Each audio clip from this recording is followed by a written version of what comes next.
They said it could never be done, folks. Grant Fisher, your U.S. 10,000 meter champion, 406 for the last 1,600, 27:49 for the win. Fisher, the American record holder, gets it done, erases that big hole in his CV. No USA titles. He's got one now at 10,000. Woody Kincaid second. Nico Young outkicks Drew Hunter. What a race for Drew for third. But your Olympic team, first guys on the track to make it for Team USA is Fisher, Kincaid, and Nico Young. Paul Chalimo, can he get it done in the 5,000? The 2,000, two-time 5,000 meter medalist will not be making it to Paris, nor will Matthews, at least in the 10,000. Matthew Sintrowitz's Olympic dreams are over. He's pulled out before. In other action today, Quincy Wilson set a high school national record. Cole Hocker, 3:34.54 in the first round. What was he thinking? We'll tell you. Elise Cranny has crushed her heat. Caitlin Toohey has made the final. Parky Valby has also made it, but should she be worried? Wasn't a great day for Natasha Rogers, Johnny Gregorek, Supporters Club member Dan Machowski. They've all been eliminated. How about Sha'Carri, though? She got a horrible start, but still ran 10:88. All of that and more on the Day One live reaction show. This is Let'sRun.com co-founder Robert Johnson. People want to know where I am. I'm in an undisclosed location at a vacation spot in the United States of America. That's all I will say, folks. Everything was planned perfectly. I got an extra room so I could be podcasting late at night, except the internet is not good. So I did test it out last night, found a spot in the road, basically, in a car where I could podcast. The problem is it looks like the bars are getting out. So if you hear some background noise, that's that. But hey, nothing will stop me from getting Supporters Club members their bonus podcasts. Hey, if you want to get this as a podcast, if you don't have to stay up till midnight, join the Supporters Club today, the best club in running. Let'sRun.com/subscribe. But seriously, if you're listening to this right now live, while you're listening, go to BetterRunningshoes.com. BetterRunningshoes.com. It's our new and improved shoe site. One of our interns just texted me. He's like, I never actually looked at it. It's incredible. Yeah, it is. Got all the reviews like Yelp, but also pricing information now. So you don't have to lose half a paycheck on a pair of shoes. So later in the show, we most nights we want to start around 11, but tonight with the distance races, it takes forever for the Olympians to come through. We wanted Weldon Johnson. We wanted Jonathan Gault to be able to talk to the winners and hop on the show at the end. So I think that they'll be on at the end. But basically, in terms of this 10,000, Connor Mance takes it out hard. They're on like 27-minute pace, but I got some text from John Gault, like something about 27 flat. And I was just like, John, have you looked at the weather? It's 80 degrees. No Americans running 27 flat and 80 degrees. This is stupid. I mean, it wasn't stupid. It just wasn't going to happen. And then kind of midway through the race, I was kind of like, I wish Fisher didn't have this help. I would like to see him dispatch this field by himself, because it's really the Jakob Ingebrigtsen lesson we've learned about the 1,500. If you can't drop everybody, then the kickers have a good shot. And we've seen that time and time again with Grant Fisher in the 10,000. He can't get rid of Kincaid and he loses. So I was like, he's getting a lot of help in this race. But the heat started to get to people. The pace slowed down. And what you saw was Chalima on two different occasions. One middle of the race, one with about a mile to go, went to the lead. And the first time he did this, I was like, wait, didn't he do this in the past? Like, he goes to the lead, but then has absolutely nothing after that. And I think it was a fake move. He was trying to go up there to show them he's confident, slow it down and see what happened. But when he did it with about a mile to go, he pretty much was almost immediately dropped. But Fisher just broke this race open before 800 meters to go, ran away with it. 4:06 last 1,600, 1:58 last 800.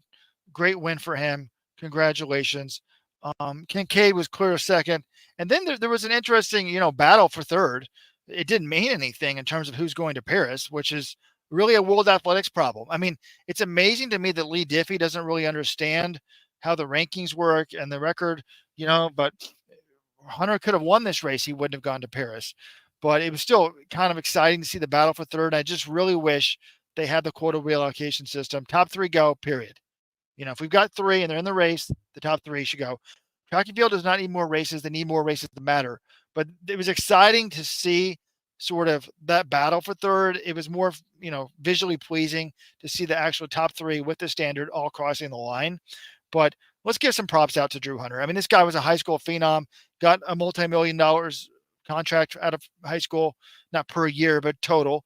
And really, has never made well, I guess he made that one US team on time, but never finished top 3 at USA's, you know, never really moved the needle as a big time pro, but he's now a father. My father-in-law thinks, hey, once these pros have kids, they really step it up. And he steps it up this year. 27, 53, 35 for fourth. And I asked Weldon, I did speak to Weldon before I went on air. I said, why did he run it? And he said, well, he just feels like his training's going really well. He's well suited for the 10,000. Could he be like a Ryan Hall, always trying the 1500 wasn't the right event, moves up, he's better. And he thought like, yeah, there's only like a 5% chance I'd actually make the Olympics in this event. I think with 80-degree weather, there's a 0% chance, but kudos to him. I mean, it was just a nice race there. So, Casey Klinger, 5th, Connor Mance, 6th, Sam Chalanga. I mean, what a baller. The dude is 39 years of age, and he had the lead as late as, let's see here. God, I mean, it was almost with like a mile to go. Super impressive. Andrew Colley was up there for most of the races, App Fitness, 8th. And then Paul Chalima only ended up 10th, 28-18. I think that two-time medalist in the 5,000, I don't see how he makes the 5,000 team either.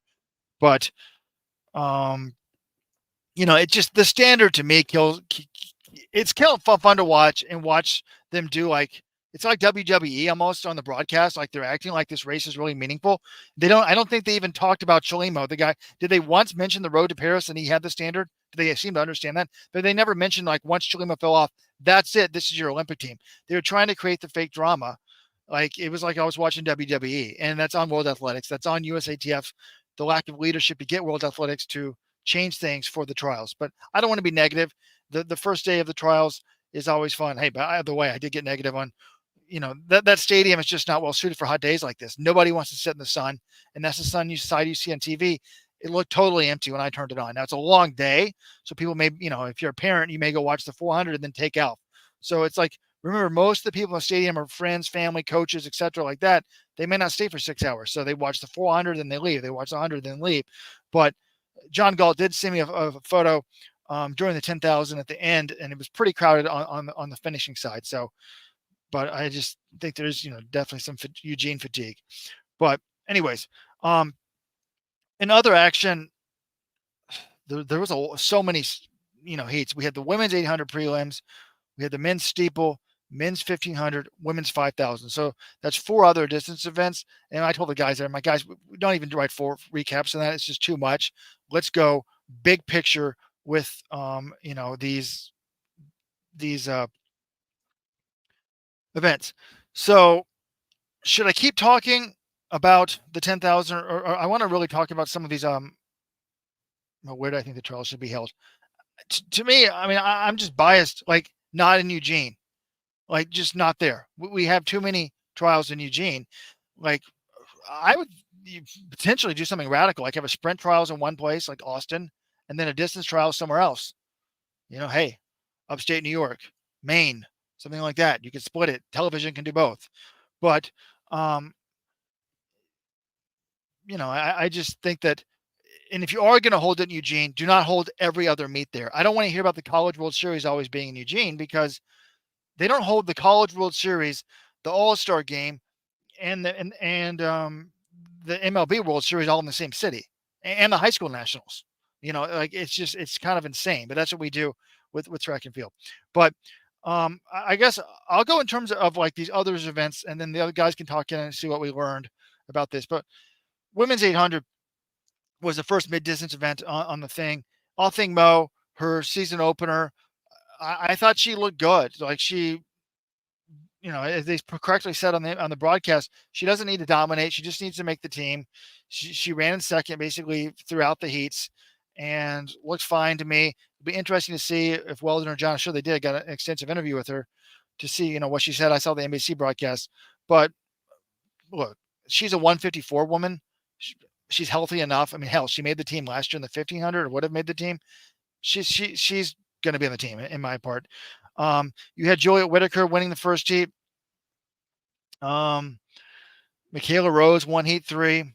Nia Akins and Sage Hurticlecker went 1-2 in Heat 4. And when I made my predictions in the Running Warehouse prediction contest, I went with Moo Akins and I think Hurticlecker for third, and nothing really, to change that. I mean, Addie Wiley, I guess it's interesting to see her in the 8 because, you have the U.S. leader, Emily Mackay of New Balance Boston, not even enter this event. She's like, look, I'm a 1,500-meter runner. She may be the fastest, but being the fastest doesn't necessarily mean you're going to make the team because you got to change gears. So, but Addie Wiley, who is an 8:15 woman, goes in the 8 because I guess she thinks it's a little bit easier. But the big news here, I haven't even mentioned it, was I thought Raven Rogers looked pretty good in the first heat. 201.73. I mean, Whitaker won in 201.70, but his top 6 go. She looked much better. She had not broken 202 all year. Could we have some more Raven Rogers, Hayward Field magic? And then Ajay Wilson. I mean, Rogers and her have been running like 206. Ajay Wilson, 2 flat 96 behind Rose. I mean, it's not amazing, but it's a lot better than what you've been seeing in the past. So that's the women's 800. Look, for the people complaining about the commercials, do you expect them to air 10,000 meters for 30 minutes with no commercials? Like, they don't air 30 minutes of the NBA finals with no commercials. I guess they do air World Cup matches with no commercials, but come on, let's be honest. The men's 10,000 is not the World Cup, and they do, they're at least showing you the action with the commercial box. So that's my take on the women's 800. Let's keep going here. Somebody wants me to get to the men's steeple, and that was next. Rojo, how do you feel about Evan Jager after the prelim? I picked Jager to make the team. When push came to shove, I'm like, look, I've got Kenneth Brooks on the team. I've got Hillary Bohr. I'm like, who's going to go at third? And there's just, Matthew Wilkinson's been running well, a bunch of guys. But John Galt kind of was like so upbeat on him in the podcast. I was like, yep, Jager. And Jager was second in the heat. I thought he looked good. I mean, nothing separated those top 6. They were Rooks won in 8:26.9, 6th place in that heat. My boy Anthony Rotich was there, 8:27.64. So, I definitely think Evan Jager has a chance here.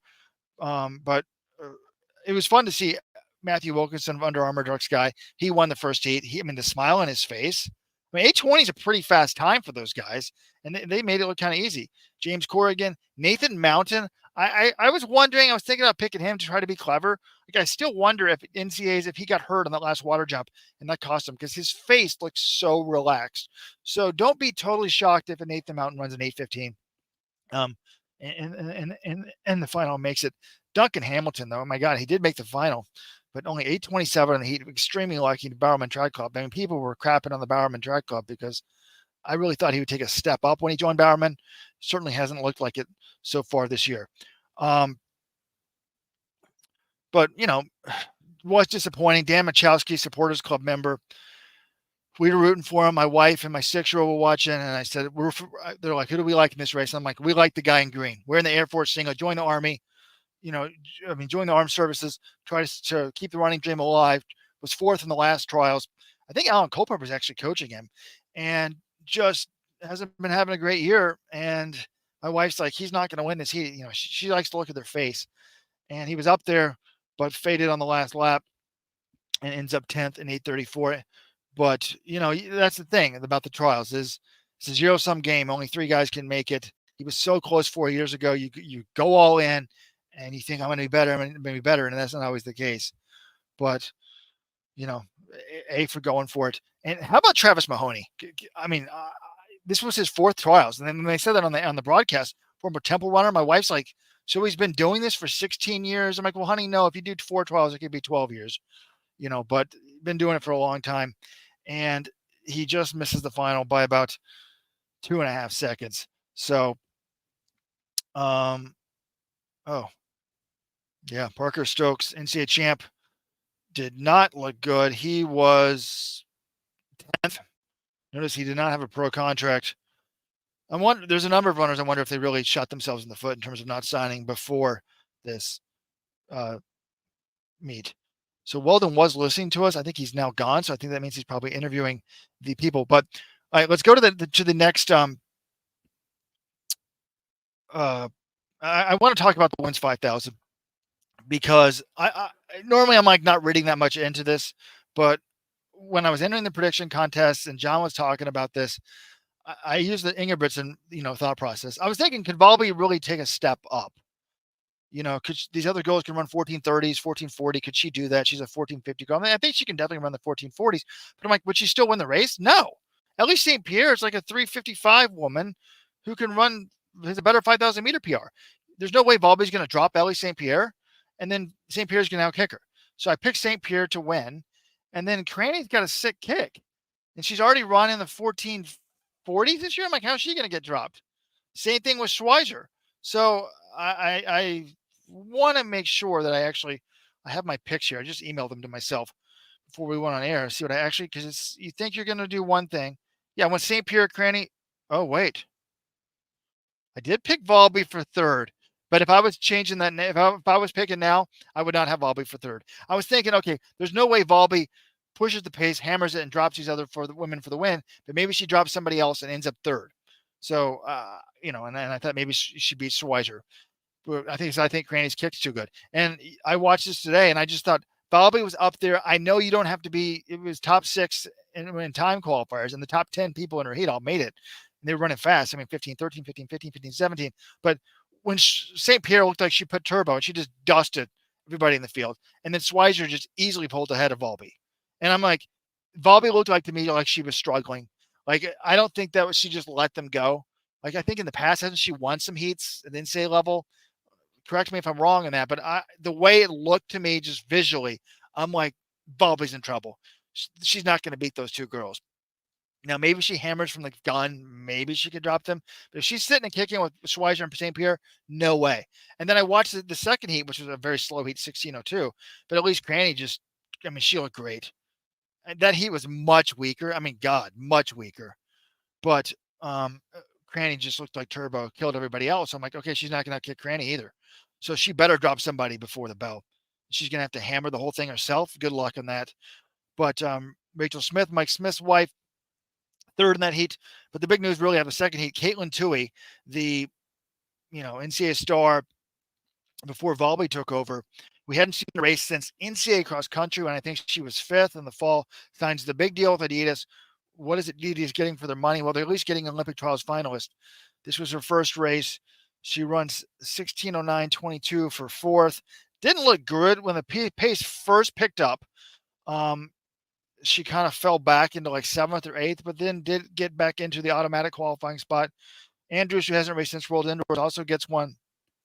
Infield 16:11, but Abby D'Agostino, now Abby Cooper, does not make it. She's out. Natasha Rogers, the big story too. She, former Olympian, will not be making it. But I just, this whole second heat, I don't see anyone making except for Cranny potentially. I really think it's going to be St. Pierre, Schweizer, and Cranny. Volby probably be 4th. Now, one thing, if you're a two-way fan, because I know we used to have a lot of them.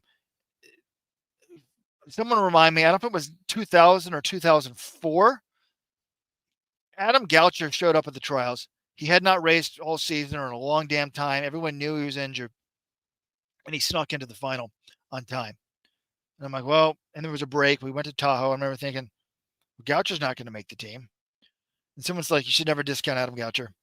And he ended up winning the trials. He made the final in the 5,000 on time as a rust buster and then won the trials. I don't know if it was 2000 or 2004. So, but back then, Goucher was just a higher level talent than everybody. I'm not sure Toohey's a higher level talent than these other 3 or 4 women. So,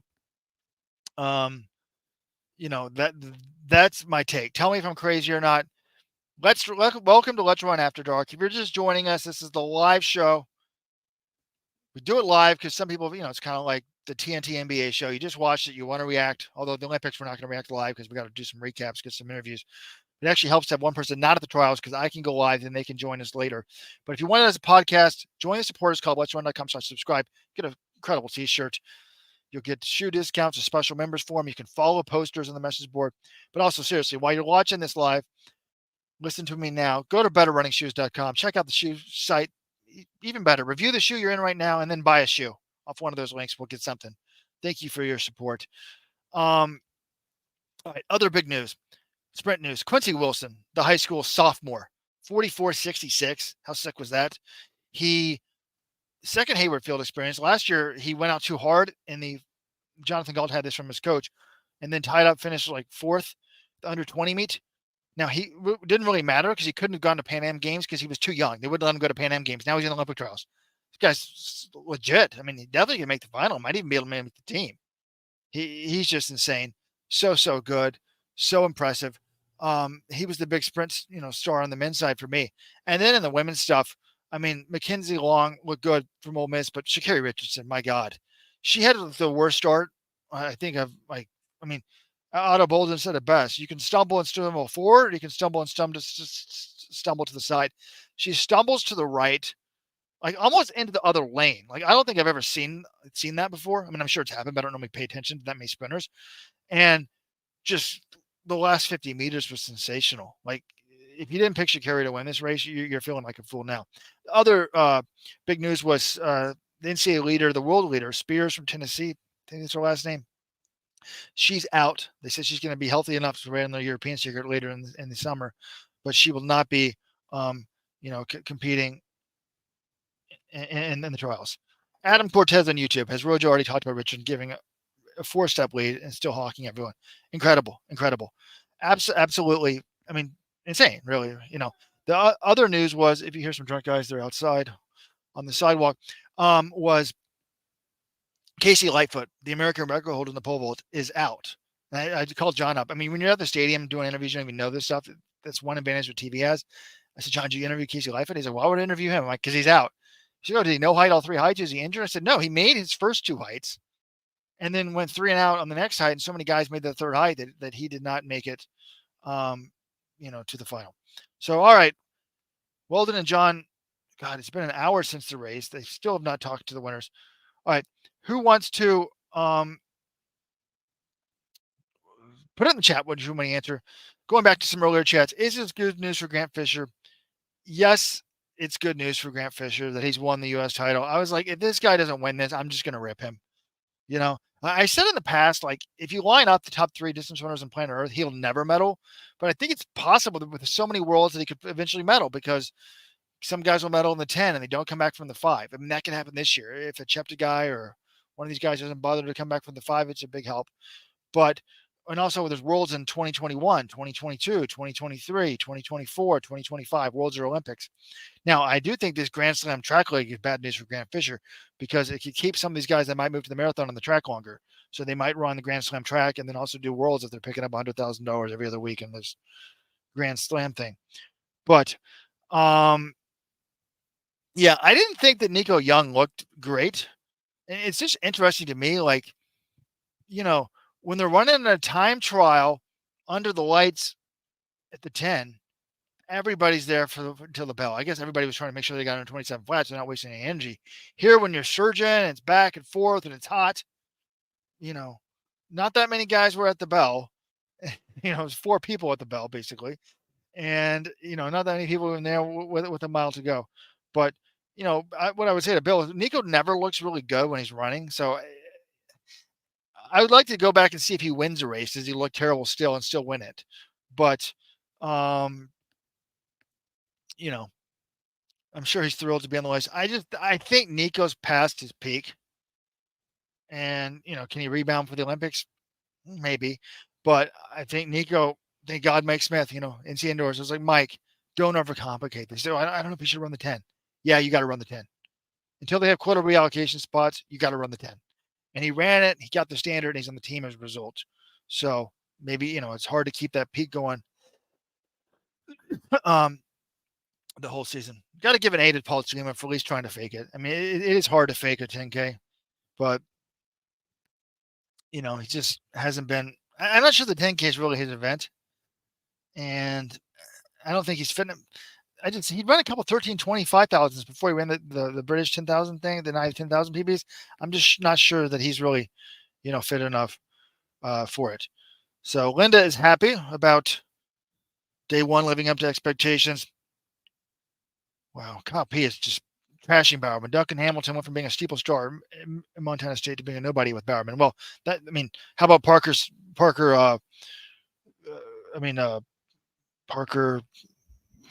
help me out. Parker from Georgetown. He went from being a steeple star at Georgetown to being a nobody in the span of a week. So it wasn't the coaching. It's harder to be good as a pro. Let's just remind ourselves, Parker Stokes, of that. But yeah. Oh, Weldon's now mad that he was in the video and I didn't let him in. I didn't know that I had to let him in. I thought that he had to. I could have let Weldon in, but this is the Rojo show. He was there waiting, I guess, for the winners to come by, but I forgot about it. The problem is these guys that you make the Olympic team, you want to talk for the next 20 minutes.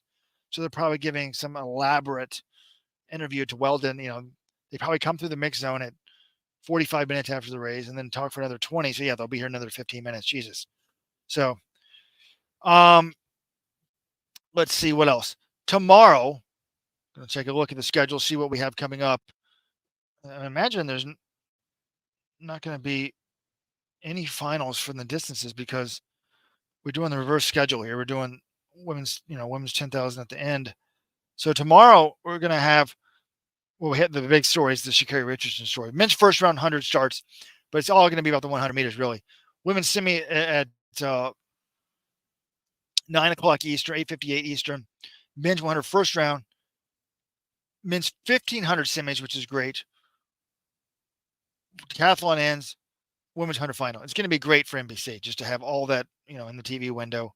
Watch Sha'Carri. She's going to explode. She's going to absolutely explode. I mean, Caitlin Clark, I don't think she can be that big, but for that long, but she can be close. I think she'll be the number 2 American female sports star after tomorrow night. So I think she was probably playing it safe. She knows she's so much better than these girls. Like, just fall asleep in the blocks and then get going. But I didn't talk about it. I knew that I was forgetting something I didn't talk about. I haven't talked about the men's 1,500 meter heats. So, yeah, those are entertaining. This is the event of the championship for me in the men's side. Look, all the big players made it. The big news was Sintrowicz did not run. First heat, Solomon wins at 3:38. Tears in there. Josh Thompson sneaks in with the last qualifier. So Craig Ingles was really pumped to make it. I don't think he's going to make the team, but it was just kind of a tactical race. People were kind of nervous. You're not used to guys going 5 wide at the finish. I mean, between first and the last auto qualifier was 0.22 of a second. That's 7 positions. 1, 2, 3, 4, 5. Top 7 make it, and they're 0.22 separated. I mean, it was crazy. So that shows you in the final. There's so many guys of equal ability. It's helpful to be running smart tactically because it can be crazy. Second heat, I thought Kessler ran a smart race. He and Nagus get up front, just 3:37, a little bit faster, no problems. But not much separated this. I mean, first to sixth, 0.34 of a second. Man, there's just a lot of quality in the 1,500.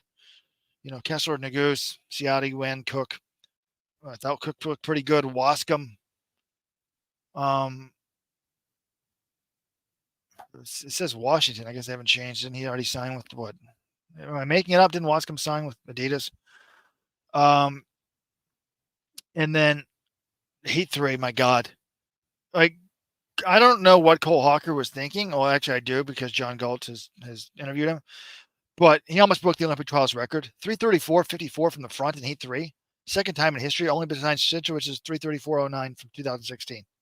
He said afterwards, he told John, I want to make it as easy as possible to get there as I could. I know what I can run, and I know what everyone else is capable of running. So he says, it's fun. It's good to be up in front. You're not in trouble. I felt really strong. I mean, he should. Here's Weldon. I think that he could. It would not shock me at all if Cole Hocker took down Nagus. I mean, when you think about this, it's kind of like the Sintrowicz. It's kind of like the Hocker. It's like the Ingebrigtsen situation for the world level. Like, is Nagus? I don't know though. Like, their speed wise, I'm not sure that Nagus is that much slower than Hocker, but Hocker's got a better kick historically. Is Nagus going to be strong enough to run away from him? I don't think that he is. And I think if I could change my pick, I think I would. Oh, did I even pick? Let's see who I picked actually. I picked Nagus, Hocker, Wascom, and I still think those two are going 1-2. I'm not sure about 3. I think that Waskim, if you get in the back in this race and it's a fast race, you don't want to be doing that. I think this final is going to be fast. I don't think Hocker wants it to be messed around. I don't think Kessler wants it to be messing around. If I'm those guys, I go to the front and hope these Washington guys probably need the standard. Like, I don't know. I told Weldon and John to talk to them about that. They didn't get a chance to ask him about it today. But hopefully in the semis, Weldon, you can talk to them. I think this final might go under 333. You hear me, Rojo? Yeah. Okay, good. Glad to be here. My big takeaways from the day, I think we should start with that. Because I don't know where you are. I've heard part of the big picture. Obviously, Grant Fisher wins his first U.S. title. Woody Kincaid shouldn't have doubted him making the team. Nico Young is an Olympian. Despite all the pressure, high school phenom. You told me a year ago to be in the Olympic team, I'd say no way. So, Nico Young, Olympian. Drew Hunter, man, he had really no chance of making this Olympic team just because of the standard, but pretty good race. And then, other side of the spectrum in the qualifying and stuff, like Caitlin Tui. I mean, some of these phenom stories, right? Tui making the final, never would have expected that. She still, and Parker Valby didn't look that good. So, who would have thought, I fully expect Valby to beat Tui in the final, but, that you'd be talking about Tui and Valby again? I mean, Craney looks phenomenal. Ellie St. Pierre is still going to win this one, I think. But I just heard you talking about the 1500s. I mean, that's going to be the race of the championship on the distance side, I think. Because, I mean, it's just stacked. And you can analyze this all sorts of ways. Well, Roadrunner says nobody's beating Hocker in a tactical 5K, but then all in the game. These are two of the great. They always watch in the live shows. Nagusa with 8-2 versus Hocker in the 1500. Okay, that may be true, but the two that have counted have both gone to Hocker. NCAA title their senior year or their last year in college. What certainly wasn't Hocker's last year in college. Remember, he won this race 3 years ago when he was a year younger than Hobbs Kessler is right now. That's how sick he was. He got sixth in the Olympics, and then he also. So the people have been drinking are saying he's on a Zoom call. Yeah, I'm on a goddamn live podcast. People, go to letsrun.com. He also then crushed the trials. I mean, this guy. Remember, he shushed Centrowitz. There was talking about the hype for weeks. So that's going to be amazing. Like, to me, it's not just making the team; it's also winning it. I think Hocker loves you performing. To me, I think it means more to Hocker to win this race in front of the Eugene crowd, silence the people. He just kind of has that charisma, magnetism, and we'll see if I mean, I guess I shouldn't say that Nagus doesn't rise to the occasion in fucking Hayward Field. Excuse my language, kids. I mean, he did run a 3:43 mile this year, but I mean, there's no bonus point with Hocker in the 1500s. There's no bonus points for running fast in a prelim. I mean, anyone else would be like, that's sort of detrimental. Like Michaela Rose and her 800 goes out in 56 seconds. Thought it was crazy, but she said, like, a lot of times I do focus on splits. My coach just said, run how you feel. And I was like, oh my God, that's too fast. But like Hocker, I mean, we only going to evaluate the final, right? If he doesn't do well in that and they have another round before that. The men's 15 was stacked though, because I think 6 or 7 guys are making it from each heat. And you're still sort of wondering if some favorite would go out. Like there's very little room for error in these things. So, but I mean, Hocker he looked amazing. I mean, 10 out of 10, like, just to do that. But then it's like, is that necessary? Is that going to cost you down the road? You know, there's just a lot of sort of question marks. The men's 10, I mean, John's gonna be up here. He talked to Fisher. I talked to Nico, and John was talking to Woody. It took him forever to come through, but I don't know how you've analyzed this race. I thought the race itself was a bit underwhelming.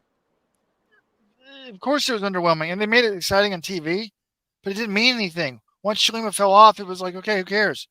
You still kind of, I mean, you're acting like it means something, but you know that it doesn't. But and yeah, I want to see Fisher take those guys without any help. He got a lot of help in this race. I want to have a match race with the 4 people with the standard, and just see what happens then. Like short, like in the cycling when they could be walking, and then we see who finishes the top 3. And I think that would have helped Chalima a lot. I mean, if you only had the 4 guys with the standard, well, I think eventually Young or Fisher, they probably still would have dropped Chalimo. But Chalimo people are was. saying I that still like the people saying Chalimo. we should get Centrowitz on the thing. We should get Centrowitz. Weldon and I hung out with Centrowitz, and I remember Centrowitz was like, when his son started running, like Centrowitz was like 8th grade. I was talking to his dad about him, but we hung out with Centrowitz when Jim Ryan got the Presidential Medal of Honor. It was a cool thing. They had a reception out in Northern Virginia. We're there, Centrowitz, Alan Webb. Like, it's kind of sad. There aren't that many people that really appreciate Jim Ryan. Like Jim Ryan was like thrilled that we showed up in like one day's notice. Centrowitz showed up, Webb showed up. It was cool. So Centrowitz, I don't know, it might be too painful for him to show up. There we go. If you're just joining us, folks, we have Jonathan Galt and Weldon Johnson live in Eugene, folks. John, I'm parked on the side of the road in a bar town. I'm not going to say where, but people are coming by saying he's on a Zoom call. I'm like, no, God damn it, I'm on the Let's Run. They're like, no, I think that's Road Joe. I think we're gonna have an Edmonton Oilers. I don't think we even have time on the night one of the Olympic trials to explain why Robert isn't in some sort of office or at Hayward Field itself, and instead is broadcasting. You look like you've been kidnapped, Robert, and is sending some sort of hostage video. But should we talk about the 10K, or have you run through the storylines? Where do we start here, or where do we continue? I've been on live for 41 minutes. Weldon shared his biggest views. I think it was good. Just give me. You're probably. That's one of the things that when you hire other people, you realize your ideas aren't novel. Like, other people have similar views. But what's your biggest takeaway from the day? And then I can ask you specific questions about these 10K runners. Biggest takeaway of the day. Biggest winners and biggest losers. Well, Quincy Wilson was incredible. That was just a great way to start the meet. Second heat of the day. Unfortunately, I don't even know if that thing was streamed on USATF, so it was probably the most exciting moment of the day, and no one even saw it. Drew Hunter ran out of his mind. That was an amazing race for him. Unfortunately, I'm sorry. We need to submit this race, the final 100 meters, to World Athletics as evidence for why the rule needs to be changed, and we need to have quota reallocation, because if there's an Olympic spot on the line there with Nico Young and Drew Hunter battling it out, how amazing is that? Drew Hunter, this big underdog, has the race of his life, makes the team. Instead, I'm watching that, and I know Nico's going to Paris, and Drew, there's no way he can. So that's just a bummer. But John, I don't know why it's started to bother me more and more as I got older. I mean, we had Natasha Rogers get top 3. When was that? 2012. 2012, yeah. She beat these people and didn't get to go. And you could still chase the standard at that point, though, Robert. I mean, there was some hope she would make the team. I think it's ridiculous, John. By the way, it wouldn't have been that exciting for us because they didn't really show that. The camera angle was terrible in the finish. They didn't really bother to show third. I mean, it was like so far back you could barely see. But they were going back and forth. So yeah. So what else, John? Keep going. Cole Hocker almost broke the Olympic trials record in the 1500 for some reason. Either he's super fit and that was really easy for him, which seems to be what he's saying, or it was, either way, I think it's still kind of silly. He just didn't need to go that hard. But, that I watched that, I'm like, wow, either he's going to take this thing to Negus and maybe win, or why are you running so fast when everyone's the top, basically the entire heat will qualify. I don't have a problem leading it and saying it trouble. It is stupid, though, as a coach, just to waste that type of energy. But I told Weldon, I'm like, we'll play it both ways. If he wins this, then we're going to say, look, he's a big meat performer. He's only beaten Negus 3 times. This is the 3 biggest races of his life, NCAAs and 2 Olympic trials. And then, he just rises to the occasion. Well, not the World Championship. You're saying the times he did beat him. He lost to him in the World's final last year. But who cares? That is crazy. What? Who cares? Neither one of them medaled. Who cares? The World Championship is objectively bigger than any of those races. No, it's not. Beating someone and winning 3 races, to me, is objectively better than finishing 5th when they finish 8th. To win the race, to me, means something. So, by the way, do we know what Linda Wallace wants to know? Why they moved up the schedule yesterday and didn't tell anyone and didn't change the TV window? So. Well, that's what I was curious about, because I thought I had it all planned out. I was going to leave the apartment. I'm like, oh, yeah, first round's at 3:20 or something. I'm looking, it's 3:06. There was a guy. Apparently, there was supposed to be a deaf athlete competing in the 400 prelims. They might have had to make special accommodations for him, but that's just speculation. I just know that was something that's odd. I don't know. It was kind of weird. The other thing, the crowd, I don't know. We were talking to Sarah Lodge Butler of Runners World about this. She's like, well, the crowd was pretty good. We were looking at Weldon feels the opposite. Weldon was there were gaping holes all around the stadium, I would say, on night 1 of the Olympic trials. Now, granted, there's only one final. It's a 5-hour session. It's a lot to. Well, no, look, I addressed that at length. I got on the Eugene website about 3 or 4 weeks ago, maybe even longer, and looked. there were not that many seats available for most days. I would say at least 90% full. Maybe I'm wrong, but I turned on the trials like, I don't know, an hour or two in TV. It looked empty to me. Now I know the hot side, no one sits out there. But I started a thread. This is people want to know. This is Robert. Over there is Weldon. We need to get the graphics underneath Weldon. How do you do that? I forgot to do that. But I just was like, I started a thread. Weldon probably says starting a fake name. Like, why is the crowd totally empty? It looks totally empty. But I think part of it, John, is it's 6 hours. A lot of people are parents. They're going there for the whole thing. They're not going to stay. They're going to watch their kid run and then bolt out and go to dinner or whatever. They might watch half the trials. It's hot, or they might go to the other side. But yeah, we'll see what happens. But we don't want to talk about the attendance. All right, let's talk. Can we talk the 10K? Because I think obviously a big deal for Grant Fisher to win his first US 10K title. He said he didn't want to just make the team. He wanted to come here. He wanted to dominate. He wanted to show he was the best. He did show he was the best. What was the winning margin here? It was around a second or so. 27:49.47 to 27:50.74. So like 1.2 seconds. And that's good. Like, I think that I didn't have any doubt on the last lap. Weldon still was thinking, oh, that gap's not big enough to drop Kincaid. But I want to look at the splits from the last two US finals, because I was looking at this. I'm like, okay, does this mean that Grant is better than obviously he's better than he was last year because he was injured, but like, if he had done this in last year's race, would we be blown away by it? And I don't think we would. This is what Grant closed in tonight in a 27:50 race. He went 62.3, 60.4, 58.1 to win the title. Now, this is what Woody Kincaid closed in 2023 to win the title. 60.5, 60.4, 54.7. Oh my God. Now, that was a 30 seconds slower race. It was 28:23, but he closed significantly faster. Now, here's what a banged up Grant Fisher closed in last year.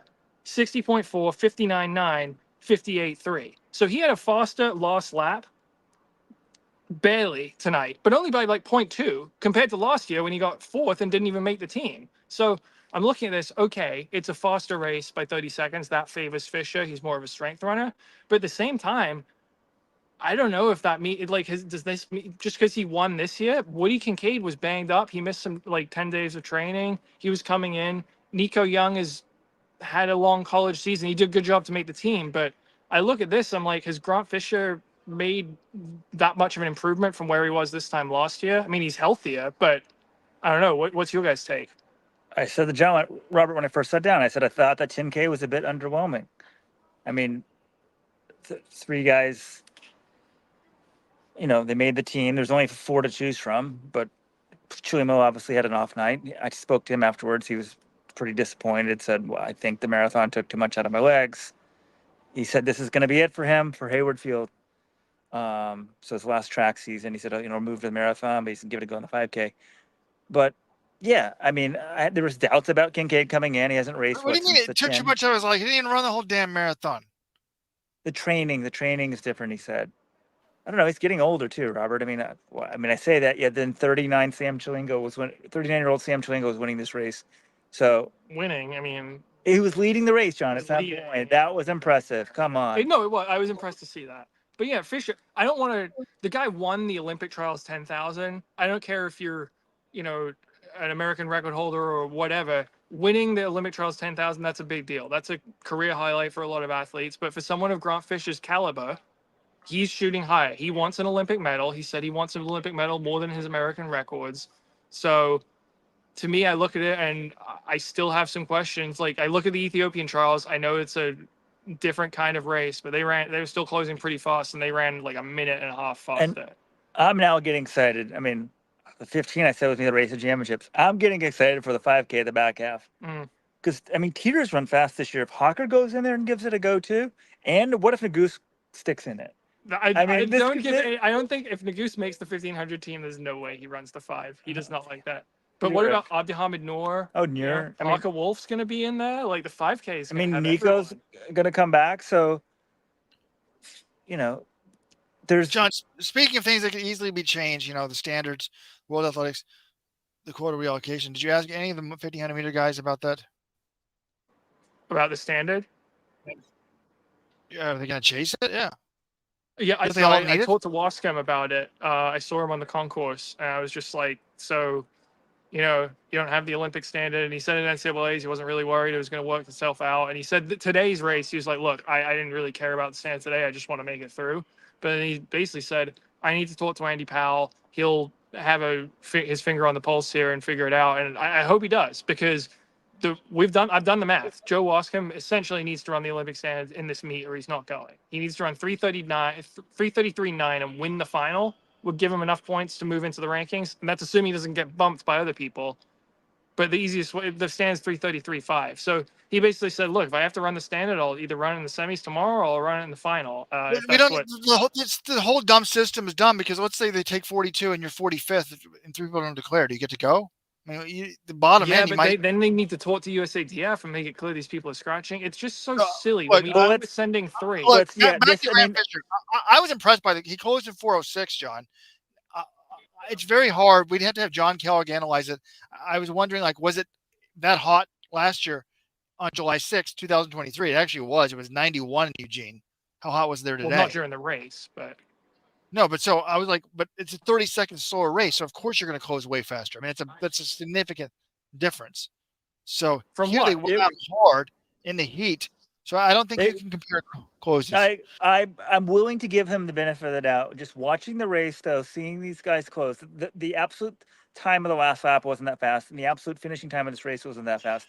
They did But go I out thought this for race was they over went 800 meters. When did he take the lead? I'm like, this race is over right away. He took it with the K to go. But no, I talked to his coach Mike Scannell afterwards, and I was like, what'd you think of it? He's like, hey, I really like that penultimate lap, but you can kind of tell he was hoping. I think he was hoping for a little bit more on the last lap, and I don't think Fisher was like backing off.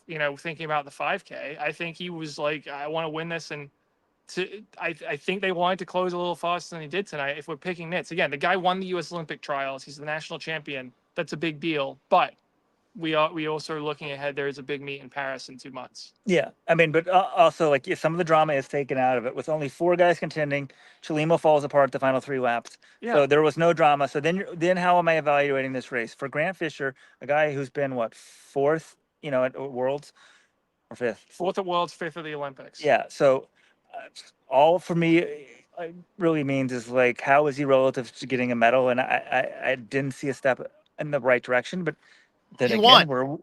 he We won. don't We're know. 6. It doesn't really matter. We're nitpicking it too much. We're 6 weeks away from the I'm playing Olympics. back and forth. No, I was glad when I got John on. I'm like, this is why we send John. This perspective is good.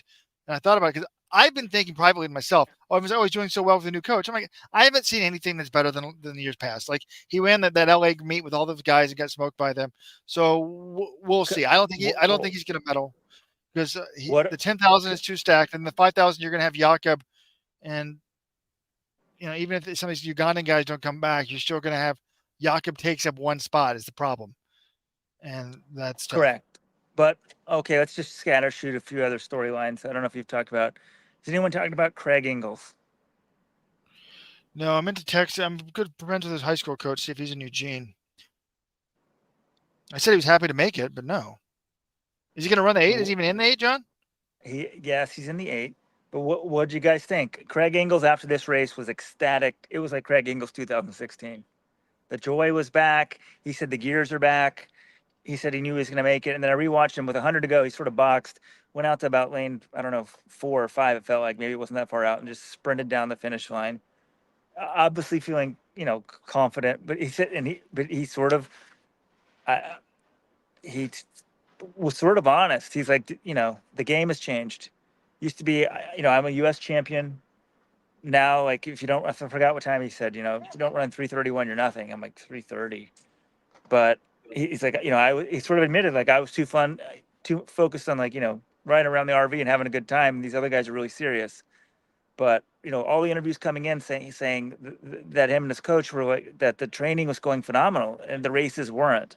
And he's like, yeah, we sort of tried to assess it and whatnot. And he said he's blasting. I think he said like 22s and 200s or something. 22? Is that right? That can't be possible. It sounds ridiculous. 24 maybe? I'm 24. I don't know. Some great. Listen to the interview with him. There's an interview up on our YouTube channel. He was running really fast, faster than he's ever run before, and he wasn't seeing it in results. So it sounds like he felt confident, but he's also like, you can't take anything for granted. It's just one day at a time, Like he used to dream of the final. Now he's like, I'm just dreaming.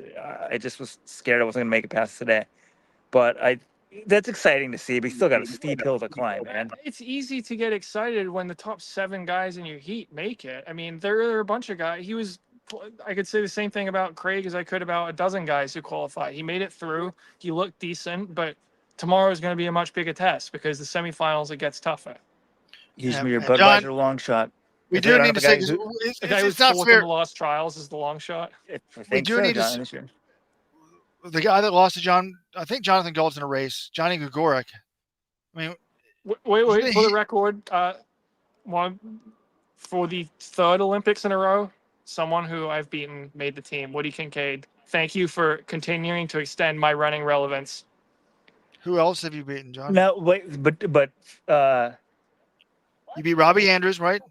Robbie Andrews and Woody are the only two. But one of them's made the last 3 teams. I mean, But you beat all John. these guys. There's so many guys who need the standard. Ingles needs the standard. Eric Holt needs the standard. I don't think Ingles No, needs to Eric see Holt's it. fine. He got it. No, Ranking? He's ranking. He's fine. But Yeah. okay, so let's say you're Wascom and you're worried. Where do you guys think you should go for the standard? The semis or the final? Well, it depends if my teammates are in it. Depends on who's in it. Yeah, wait, have they drawn the heats yet? If he's got like a couple of the Washington guys, I say they work together and trade that thing off and go for it in the semi. But I don't know if they've done the semis No. yet. I go I for it guess in you the got to be final. off. I Final's think gonna no be question fast. in the final. You set take it it up in for the final. Nagoose. You get Nagoose to just start the first lap fast. Then Nagoose will have to try to take it from there. You sort of know that's how Nagoose is going to want to do this thing. And No, you got. But I asked someone's gonna have to Kessler push about the this. second lap. It's all about the I asked- second lap. Yeah, I asked Kessler and I said, "Hey, would you like a fast final?" He's like, "Yeah, hey, if someone wants to go through in like 151 through or 150 through 800, I'm all for that." Yeah, I think he might have said 150. I'm like, "Yeah, that's not happening." But I'm like, but I don't think he's going to be the guy doing it. But I feel like if you do that, Kessler might be willing to take over because he's fine with having a fast race. So, I've got an update, I mean, folks.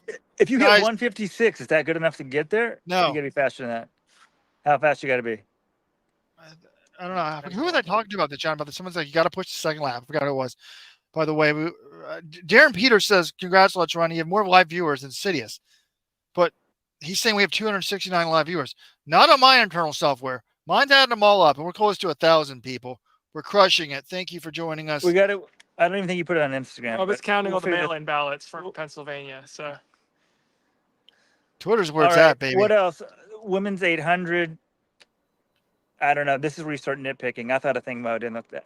no, that is over. Seriously Sure. over nitpicking. She was near the front and she faded to second in the home straight. I'm sorry, I'm not worried. Did she used to ever fade in her heats like that? Nagoose also. She's I thought there smart. was a question. As they said, if you have a hamstring issue, did she say what injury it is? But if you have they She said you have a said hamstring injury, I asked her. She you don't want to did go not all take- out. She didn't take that. She was there for 2 minutes in the mix zone, so I got a couple questions. But I did ask her like how much of not racing was the hamstring and how much was like you don't like racing. And she's like, it was all the hamstring. She basically said if things had gone to plan, she wanted to race a lot more this year. So I guess we'll see once she gets fully healthy if she actually takes that approach. But she was seeming to say that hamstring. She didn't talk really about the severity that much, but that was why she wasn't racing. Is anyone disappointed Centrowitz just shouldn't go out there and like pull his hamstring or whatever it is and just give it a go? Like I know that you can't do it, but it's kind of like I'd rather just see the old veteran just like fall. I wish he went to the line and waved Yeah. goodbye or something like that. I feel like he's earned that. If anyone's earned that, like take off the He should spikes have. when the race starts. That's what happened. My first Olympic trials, there was someone doing that every day. Like Sonia Richards Ross in the 400, she would just stop and walk it in and wave to everyone. And Dwayne Solomon, I don't think this is by choice. That was These when he ran, standards like, are so 3 stupid. Everyone in minutes the or something. chat's like, does Hunter have the 5K? No, he's on 13:08 and he can't go. Ironically, I've been looking at the standard because I was looking to see if Sam Parsons had the standard for Germany, and he did at one point. Now he doesn't. But it's like you get a ton of points. You get a ton of points for running like indoor races, and the indoor standard is a lot easier. So if you run like a 13:20 race indoors in one of these like bouncy BU track, they act like that's faster, even though the track is like faster than outdoors. But they think it's slow because they've used an indoor scoring table, which is totally absurd. So the whole thing is so stupid. It's just insane. Anyways, I'm glad John's there. I was afraid after last week's show that he was going to be hired as the PR spokesman for the Grand Slam Track League. Oh my God, Robert! This is just like anytime I'm not bowing down at the old Surf Rojo and saying your takes are amazing, I must be being paid by the opposition. Robert, you were completely. You didn't go into this with an open mind at all. You legitimately said whatever it is, I'm against it. Yes. I'm not saying it's the And best I thing want to ever. go into it, and I'll wait for the regular show to go into it some more. But Weldon sent me a text. He's like, I don't understand why they're having hurdlers run the 500. They might, if they paid them enough money. If they paid them enough money, they could have them play Monopoly, and we can watch that. I think it might be more interesting. Corey Mole was asking about this. I posted on the forums. I was on vacation this week, so I didn't get to comment. No one's really discussed this. I have serious issues about this doubling thing.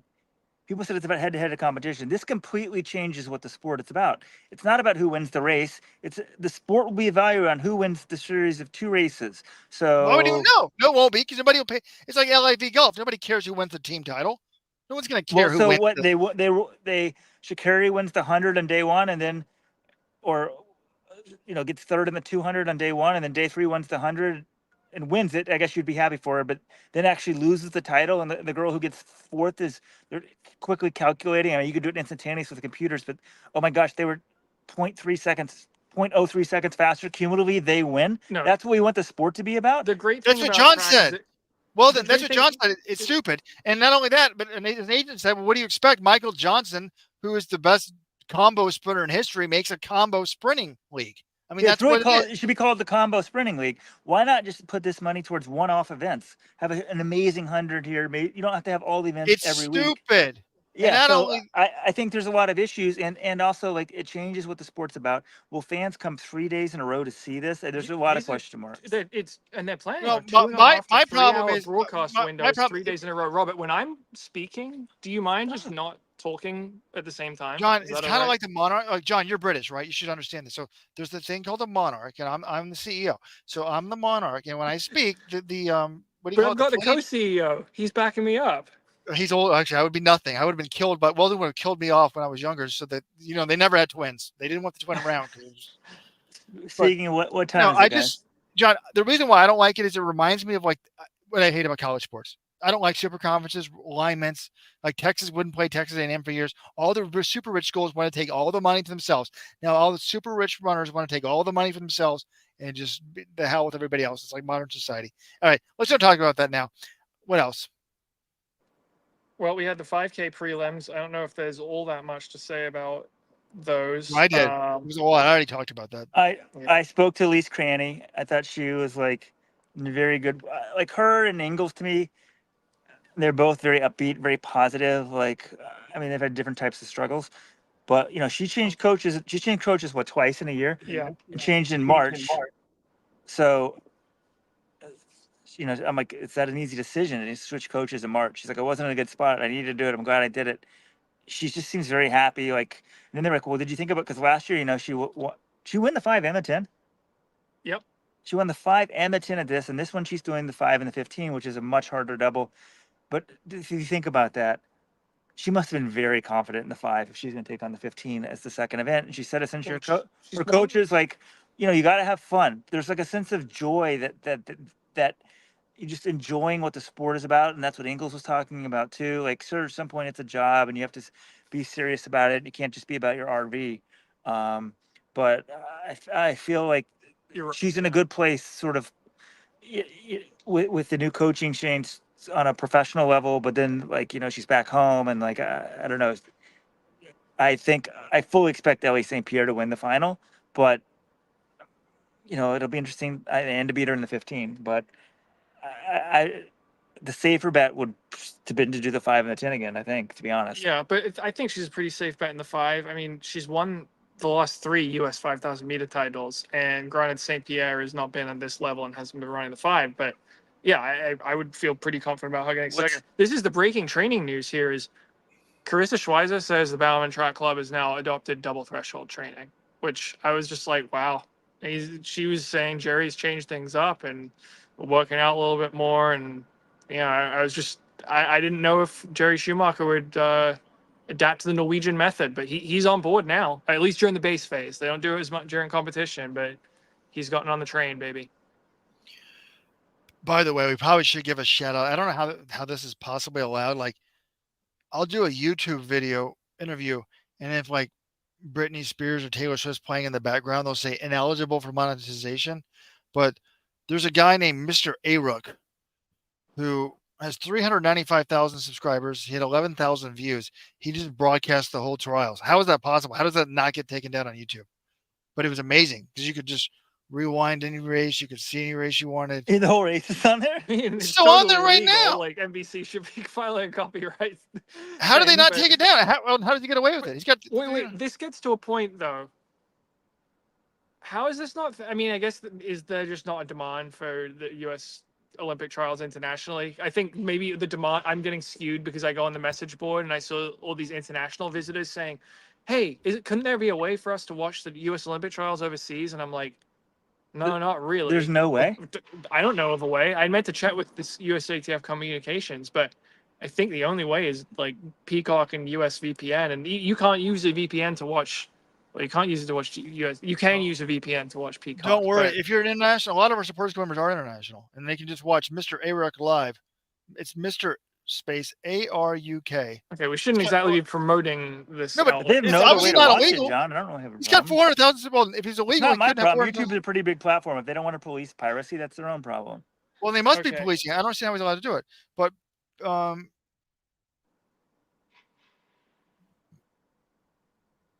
anyways, so can we go now? I think we're done. No, I forgot. I had a really great. You want to talk about plan. Sha'Carri? Did anyone talk to Sha'Carri? Sha'Carri Richardson, the word from USATF is that she will not be addressing the media until after the final. Now, this was the word that they gave at USA's last year, and she ended up, well, not speaking to print media at all, but TBD. So she's, ideally, she should be made available to media tomorrow after the 100-meter final. I mean, she almost stumbled. I mean, she did stumble. Yeah, And yeah. Still blitzed. Like, what was it? 10. 10-8, right? 88? I mean, she's so damn good. But yeah, there's different rules for Sha'Carri. Like they've just decided, like she doesn't have to walk. She doesn't have to walk through the mix zone, which is I'm not fine. going to stress about her not talking after the rounds. That doesn't really. She doesn't like doing it, but it's sort of interesting. Like they. I mean, she's the biggest star in the sport, so I don't really have too much of a problem with commenting. We've talked about this before. We don't need to rehash it. Though I am excited for the final tomorrow. I mean, what have we got on tap? Should we preview? We got women's 100 final. That's already the gone only over track final tomorrow, and you've already previewed it. And then men's shot put, women's triple jump. I still think it's a great night. You get to see the men's 100 start. You get to see the men's 1500 semis. And you get to see Sha'Carri. I mean, And you get Sha'Carri's to see enough. Sha'Carri. Yeah, I mean that's what it's all about. Do we have 400 anything tomorrow or not? You got the men and women's 400 semis and men's 1500 semis, which are always entertaining. So it's And there's still a no good way. night of track. By the way, no way he should go for the heat tomorrow. They're going to be tired. You save up for the final. And Hocker better. I mean, I loved it, Hocker, by doing that today. I'm like, wow, is he in 328 shape or something? And it makes me think I wish I picked him over Goose, John. But he needs to save energy. We'll see. This is the same guy that almost broke the meet record. Well, did he break the meet record in 3K? I still think about that mile 3K double he did at NCAA indoors back in 2021. I mean, the guy's powers of recovery are pretty good. What about Evan Jager, John? You spoke to Evan Jager. I spoke to Jager, and he kind of wasn't sure what, going into the Portland Track Festival. That's the meet where he ran the 825, right? He wasn't pleased with his opening results because he's like, look, the 2022 when I made the team, I wasn't running that fast, but the conditions weren't great. I had to come up with these excuses. This time around, the conditions were good, and I just was getting smoked. So he was like looking at that, and he kind of said he was in a hole, and I think that meant he was just maybe I think overtraining a little bit. He said, which Evan Jager is usually not a problem. Usually it's just staying healthy. So then he was happy things turned around when he ran the 825, and he seemed to be in pretty good spirits. He's kind of. I asked him, Centro withdrew this morning. It's kind of the weight of the old guard. They're on your shoulders now. He's one of the lost guys. It's him and Kate Grace of Yale. And I don't think out. Chalimo is still maybe could come back in the 5, but there are a lot of athletes who are older than me. I'm 33 who still have a chance of making it. Evan's probably got the best shot, and I wouldn't count him out, but it's going to be tough because Wilkinson looked good and has been running really good in the first heat, and then you've got Hillary Bourne, you've got Kenneth Rooks. So, man, it's not going to be easy. But Jager was fairly upbeat, I thought. Did we pay? Should we pay homage to Centrowitz here? Like Robert, he withdrew. He's Yeah. not. The dream is dead. Have you? You know. Oh, what? By the way, He may have run his last race. He may never run a professional track race again. Weldon's right. He should have waved to the crowd. That would have been better. And we should have gotten a standing ovation. Yeah, for that. And then, by the way, I predicted in December he would not be on this team. He also should have. I wonder if he didn't try to run injured, if he's going to get reduced. So I wonder if he'll keep racing to somehow get some money, because there could be several hundred thousands of dollars. And he's going to be a dad in the full. So, I mean, I'm sure he's made a decent. But speaking of dad, what time is it? It's almost 12:45 here. William Patrick wants to know, if you don't like Graham's first birthday, Meredith Lawrence Johnson, happy birthday. Happy birthday. Daddy loves William you. says, if you don't like Grand Slam tracking, what's your idea to improve this beautiful sport? I like what we have now. I'm a fan of the Diamond League. I like the concept of someone investing money in track, trying to make a more digestible product. So look, make the stars compete, but I think you could do it in a slightly more traditional way. I don't think the doubling thing is going to be weird. If essentially we should call it the Michael Johnson's doubling track league, because that's how the stars are going to be judged and scored on. I don't need to beat a dead horse. No, but to me, I wish that this is just okay. If we want to have 4 meets that are important, I wish they had done 4 meets that were already historic. Like, someone's like, why didn't they work with World Class, say, in Monaco or Prix? I'm like, because these investors want all the money to themselves. Yeah, they and don't that's own what those bothers meets. me. And it's also ironic to me. But I guess you need to. But you're going to need an outside force probably to come in and shake it up. Obviously they're just decimating the field events, and these other don't want to give it up. But it's like, it's just and it's very ironic that it reminds me so much of like the realignment in college sports, which is a joke. But it's also crazy to me that the face of the league is the woman that never races for the sport, Sydney McLaughlin. Oh, she's raced a decent amount this year, but she's an amazing runner. But she's never cared about promoting the sport or doing that. But now you pay her enough, she's going to do it. And that to me is just the crest. Here's what I thought was interesting, Robert, when I forget who made this point exactly, and I wish I could give them credit because I'm kind of stealing it here, but I saw someone make it on Twitter or something like that. She was saying, we need to. I can't wait to run more often, because that means I can actually show people I'm going through the journey, and I don't need to be in shape in April. They can see us get into better shape throughout the year, and there won't be as much pressure on me to run fast every time out. And I had 2 takeaways from that. One, that pressure is, a lot of it is self-imposed. If she's running an April race, I'm not expecting her to break the world record. I just like seeing Sydney McLaughlin the Veroni race. I think a lot of people feel that way. But the second thing is, people aren't really interested in. I know that she might view it that way, that she's not going to have as much pressure on herself. But I thought the whole point of this Grand Slam track was for people. All 4 of these meets are important, and they're spread out across the calendar, but they all matter, and they're all important. And they're all matter, and they're all important. And yet she's saying, I can show people the journey as I'm not in shape in April. I work my shape. I'm like, that's the same mentality we already have of just peaking for the end of the season. That is not realigning any paradigms or anything like that. I'm using buzzwords, but it's not changing the thing. And I'm like, this is the spokeswoman for the track, for the Grand Slam track, and she's saying this. That worries me. So essentially she's saying, you pay me like $100,000, I'll go run in April. What I just said, that's what I said. She's probably a part owner of the league. She's getting a contract on top of the $100,000. So like the meets will still mean nothing. It doesn't matter. Like what if Omanyala wins the 100 this year? He's a terrible 200-meter runner, right? Does he even run the 200? Right. So he's going to go out and do this and get smoked? No, he'll have to get an appearance fee just to run the 100. I don't know. There's interesting problems. It's not going to work. There's an off-the-record meet. Like, they have so much money, but why not put that to a slightly more traditional track meet, or just have the 100, a men's 100 at this, a women's 200 at this, a men's 4, a men's 8. I don't know. You have a few events. Like, you don't need that many events.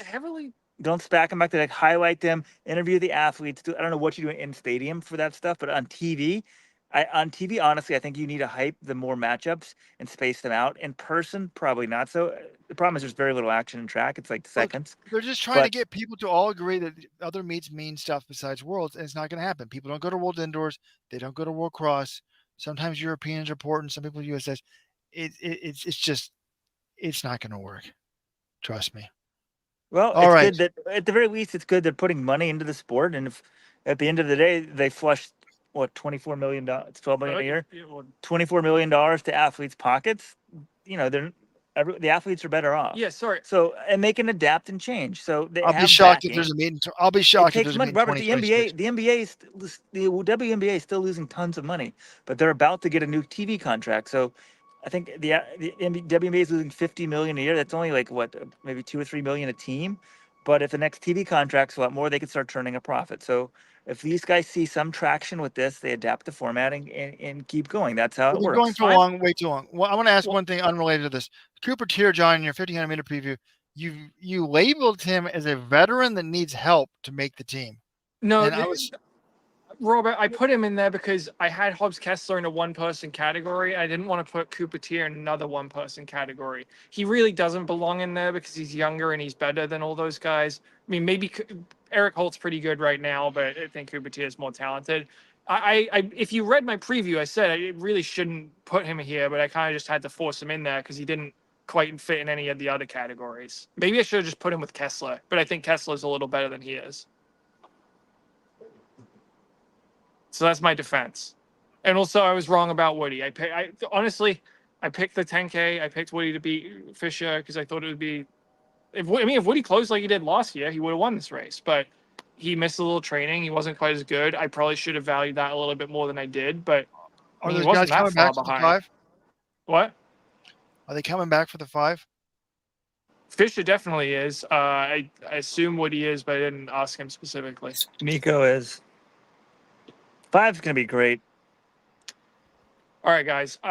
We got some articles to write, so I think that's going to do it on night 1 from Eugene. I enjoyed it. I'm very much looking forward to the women's 100 final tomorrow and the men's 1500 semis. Those are going to be fun. And then Sunday and Monday are packed with finals. So we're just getting started. It was. And if you nice to be don't, out here, yeah. if you're watching this on YouTube right now live, thank you, appreciate it.